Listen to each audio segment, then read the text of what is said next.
नमस्कार दोस्तों, स्वागत है आप सभी का आपके अपने चैनल पर। आज हम बात करने जा रहे हैं उस विषय पर जो इस समय हर केंद्रीय कर्मचारी और हर पेंशन धारक के मन में घूम रहा है। पेंशन, सैलरी, एरियर, महंगाई भत्ता, ग्रेच्युटी भुगतान से जुड़ी घोषणा। कार्मिक शिकायत और पेंशन मंत्रालय ने यह स्पष्ट कर दिया है कि अब ग्रेच्युटी की अधिकतम सीमा 20 लाख से बढ़ाकर 25 लाख कर दी गई है। यह नियम उन कर्मचारियों पर लागू होगा जो केंद्रीय सिविल सेवक सीसीएस पेंशन रूल्स 2021 के तहत आते हैं या फिर जो ओल्ड पेंशन स्कीम में हैं। लेकिन यह नियम बैंक, विश्वविद्यालय, पीएसयू या राज्य सरकार के कर्मचारियों पर लागू नहीं होगा, क्योंकि उनके ग्रेच्युटी नियम अलग अलग हैं। इस आदेश से अब यह स्पष्ट हो गया है कि केंद्रीय कर्मचारियों के लिए ग्रेच्युटी क्लेम में अब कोई भ्रम नहीं रहेगा। वे सही रकम के साथ दावा कर सकेंगे और उनके हितों की रक्षा सुनिश्चित होगी। दोस्तों, अब जिक्र करते हैं आरबीआई मास्टर सर्कुलर 2025 का। ये सर्कुलर सीधा बैंकों को संबोधित करता है।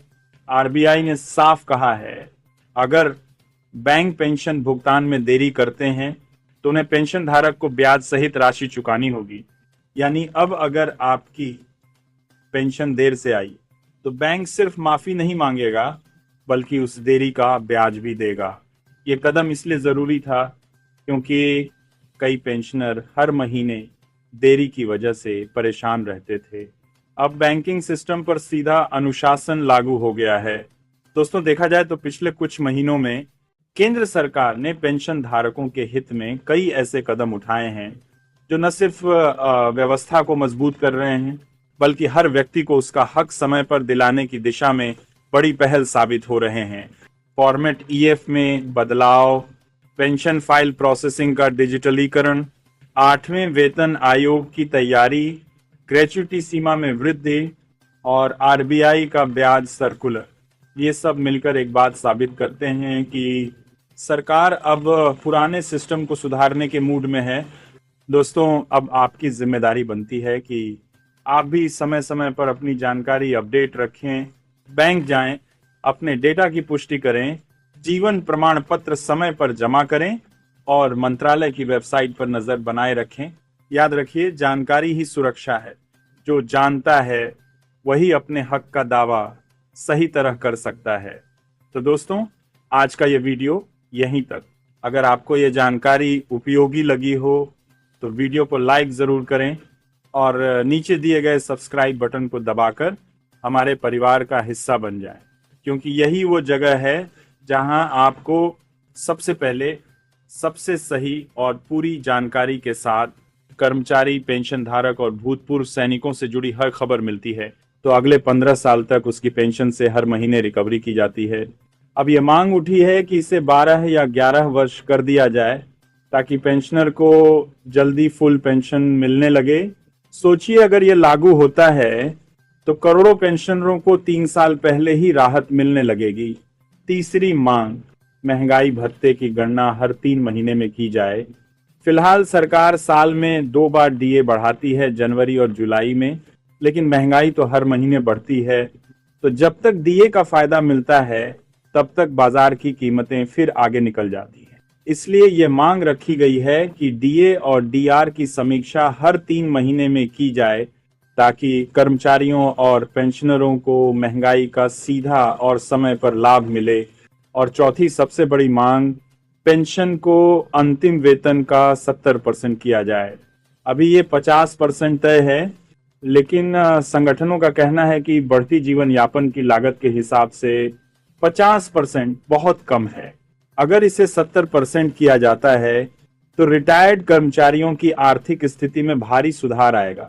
दोस्तों, इन सब मांगों पर केंद्रीय मंत्री ने कहा है कि सरकार गंभीरता से विचार कर रही है और 8वें वेतन आयोग के गठन के साथ ही इन सभी मुद्दों पर ठोस निर्णय लिए जाएंगे। अब जरा उस खबर पर आते हैं जो शायद इस महीने की सबसे बड़ी उम्मीद है, 18 महीने एरियर। 10 अक्टूबर को सुप्रीम कोर्ट में इस विषय पर याचिका दाखिल की गई थी और अब 28 अक्टूबर को इस पर पहली सुनवाई तय हुई है। ये वही मामला है जिसमें देश भर के केंद्रीय कर्मचारियों और पेंशनरों ने सरकार से 18 महीने का रुका हुआ एरियर देने की मांग की है। वरिष्ठ अधिवक्ता के तिवारी इस केस में कर्मचारियों की तरफ से पैरवी करेंगे।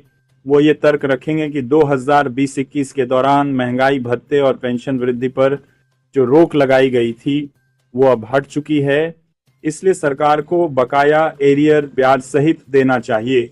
साल 2021 में सुप्रीम कोर्ट पहले ही एक अहम फैसला दे चुका है कि अगर सरकार किसी की सैलरी या पेंशन में अनुचित कटौती करती है तो बाद में उसे ब्याज सहित लौटाना होगा। अगर इस बार भी वही तर्क स्वीकार होते हैं तो सरकार को करीब 34,402 करोड़ रुपए का भुगतान करना पड़ सकता है और इसका सीधा लाभ हर पेंशनर और कर्मचारी को मिलेगा।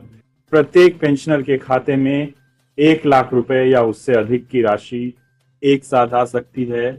सोचिए दोस्तों, अगर ये फैसला कर्मचारियों के पक्ष में आता है तो ये सिर्फ एक राशि नहीं होगी, ये उन 3 वर्षों का मुआवजा होगा जिस दौरान हर घर में सब्र का इम्तिहान लिया गया था।